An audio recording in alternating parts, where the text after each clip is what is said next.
what I've got here is some listener questions that have come. I've kind of compiled them from all the questions that get sent in from the podcast, from emails, from viewers, from people on YouTube.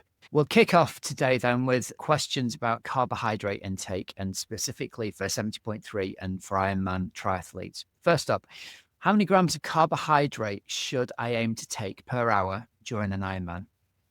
Yeah, that is a hot topic question at the moment, isn't it? Because you hear a lot of really big numbers. I've heard some athletes allegedly taking 150, 180, 200 grams an hour lately, and there's this like massive escalation. And I think what is fair to say is that we now understand that athletes can probably benefit from taking significantly more carbohydrate per hour than we used to think, certainly going back 10, 15 or 20 years ago.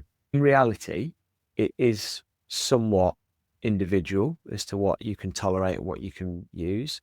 That will depend a bit on your physiology. It will depend on to an extent, how big or small you are, but less than you might think actually, and a lot to do with how fast you're going. But if you want to get some ballpark numbers, for most people, most of the time, somewhere between 60 and 90 grams of carbohydrate is a really, really solid amount to be aiming to take in during an endurance event. And that Per is, hour. per hour. And that is going to sound low in comparison to a lot of the chat that you hear online. Now, we do work with lots of professional athletes who take 100, 110, 120 grams of carbs an hour quite routinely when they're racing.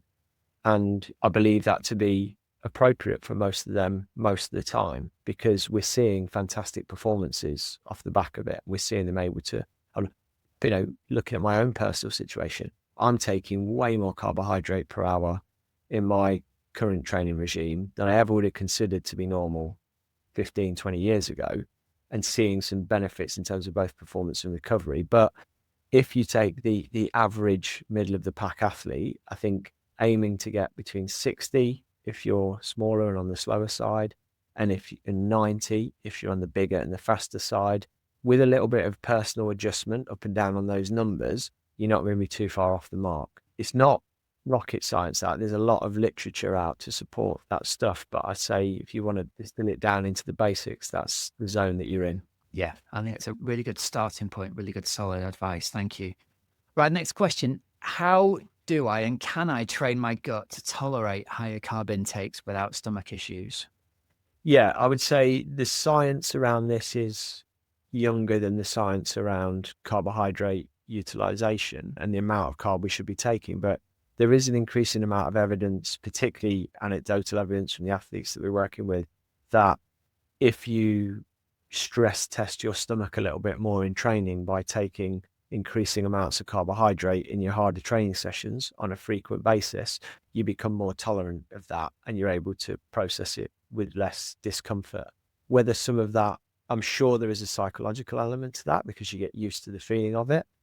There's also, I think, a physiological element where you start to change the profile of the gut a little bit. You enable the uptake of more carbohydrate. But like anything, it tends to be that you've got to do it progressively. If someone listens to this and thinks, right, well, I'm a biggish athlete and I'm going really quite fast and I want to take 90 grams an hour, but currently you're doing 50, going from 50 to 90 is an inappropriately big step. You want to be nudging it up 60, 70, 80, whatever the small steps are on the way, and kind of feeling your limitations. But really, it's practice. It's using your biggest training sessions for triathletes. That's long rides, long hard runs and brick sessions, and recording what you eat and drink and trying to increase your fueling numbers over time so that you get the body ready to absorb it. Nice. Is there a difference between using gels, drinks, and solid food for carb intake? And is the one that's best for long races?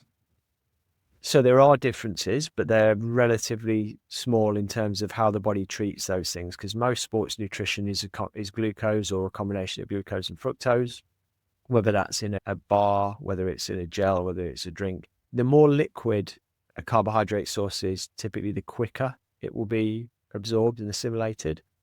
So a drink is probably going to be absorbed and assimilated a bit faster than an energy bar. But if an energy bar is a simple carbohydrate structure, it'll also be absorbed pretty quickly. The differences start to come a little bit more around what's practical and what's usable. eating bars on the run is tricky, and chewing when you're breathing hard, all that sort of stuff, it's just not the best format. That's why a lot of people use gels a lot of the time, or liquids, because they're easier to take in. Same argument on the bike. You can easily slurp down a gel or drink from a bottle on the bike, but unwrapping and chewing down a bar, they're more appropriate for use on the bike. But in a race, you wouldn't see many top athletes using one. So when it comes down to choosing your format of energy product, a lot of it comes down to like practical considerations more than physiological ones. Whatever works for you. We always say, and I've said this to you before, Rob, like there's the three things you need when you're racing. There's carbs, there's fluid, and there's electrolytes. It's the amount of each of those that you get in that matters most of all. That's the bottom of the pyramid of the hierarchy of needs. How you do that, what kind of products you use, it can be important, but it's very much secondary to getting the right numbers in. Right, nice one. Okay, next question. Should I use carb sources that have got glucose and fructose, and will that help increase absorption? Yeah, that's a really easy, yes, basically. Whether that's a 2-to-1 or 1-to-0.8 ratio, which is showing some people are getting excited about that. I think perhaps a bit overexcited about differences in ratios, but basically in your gut, you've got receptors that absorb carbohydrate.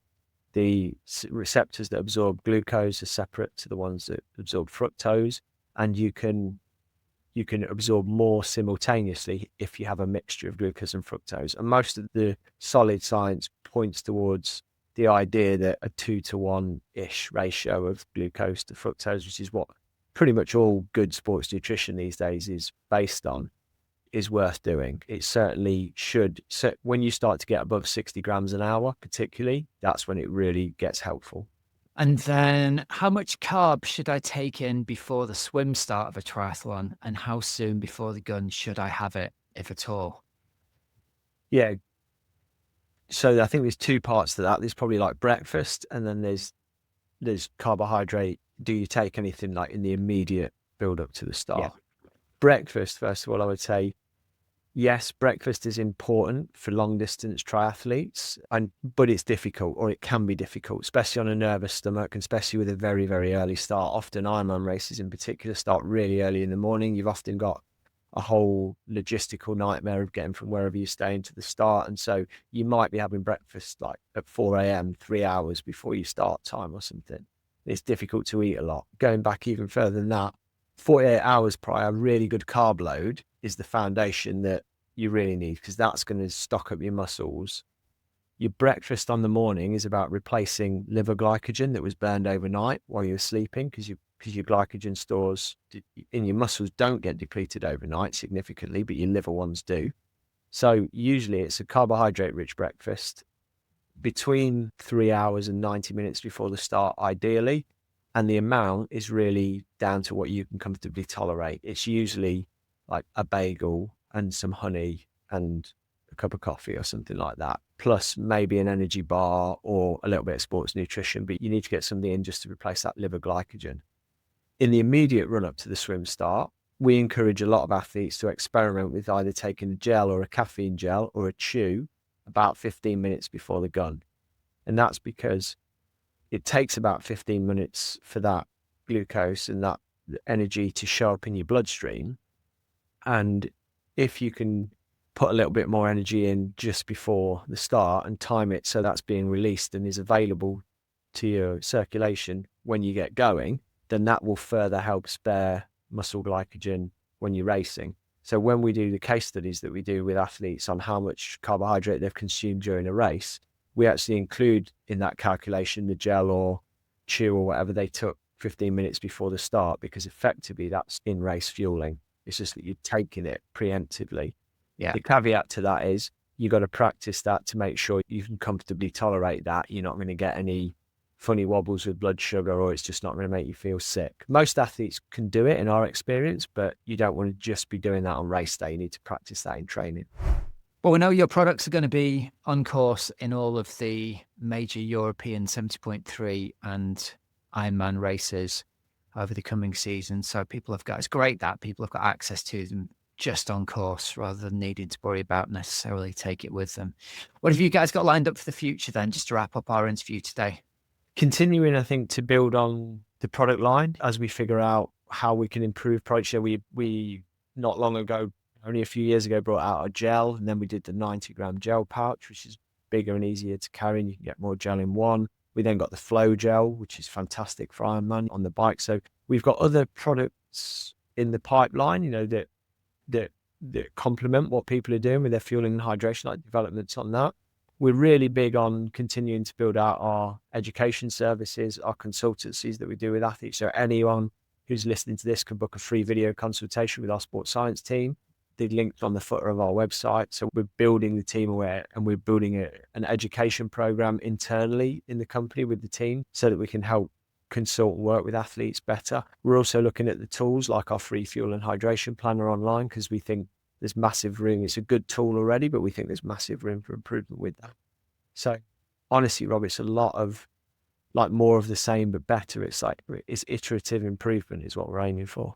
I've got the link down below in the show notes and the podcast and the YouTube videos for people to book calls with you guys. So that's great. But Andy, thank you very much for coming on and answering all the listener questions. I think that's going to be really helpful for athletes. And we look forward to seeing you on course on the video of the Ironman 70.3 World Championships in Marbella coming up very shortly. Yeah, it's going to be a very exciting weekend. Can't wait for that. Brilliant.